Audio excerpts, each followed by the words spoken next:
Danke bafethu, welcome back to Nkuli Soccer. Sokuveziwe bafethu ku-Mickey Junior Africa Football Journalist ukuthi Orlando Pirates-ke ama-complaints wabo ahamba kanjani laphana. Bathi basubmit ama-complaints awu-3 laphana ku-CAF ukuthi babheke laphana le team le Limpopo le banokhe out.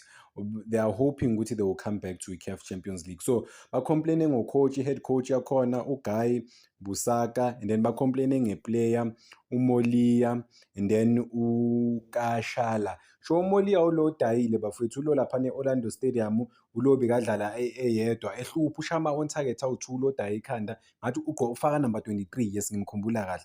And then uKashala lo wakora igoli lokuqala away laphana.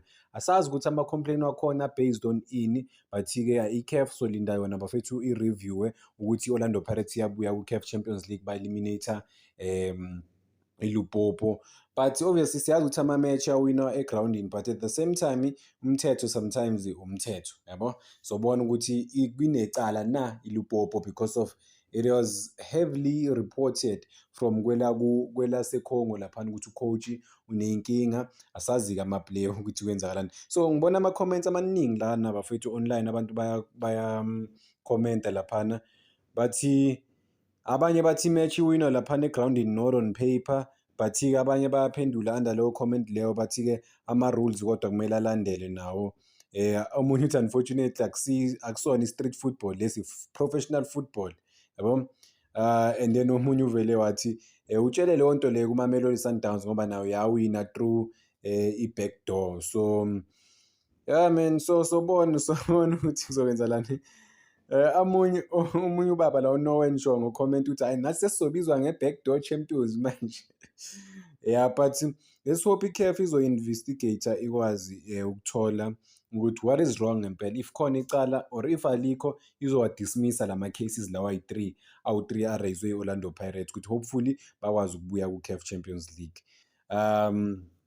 Omunye ngibona uMabuza lana ukhala uthi yena lento le yenziwa i-Orlando Pirates iMamelodi Sundowns style, uthi yena bekazi ukuthi uDr Khoza usmart. Yeah.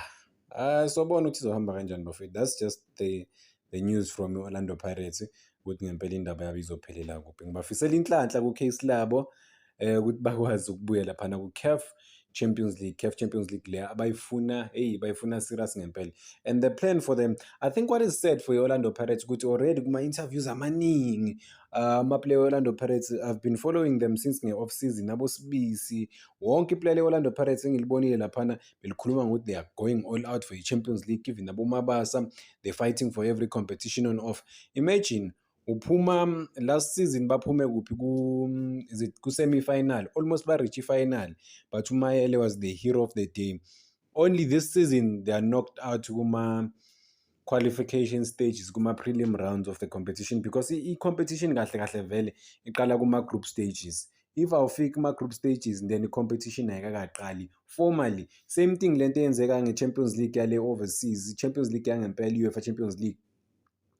Khona ama-qualifications, abadlala ama-qualifications namanje khona ama-team abhizi kabi ngama-qualifications until-ke kufika kuphi, and then kuze kufike kuma-playoffs. Khona ama-first round, second round, third round, and then kunama-playoffs, and then kuma nama-group stages. I-same thing lento eyenzakalayo-ke la e-Africa, ama-qualifications ukuthi ahamba kanjani.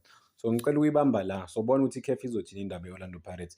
Danko bafethu, ngicela ningakhohlwa ukupressa u-subscribe button.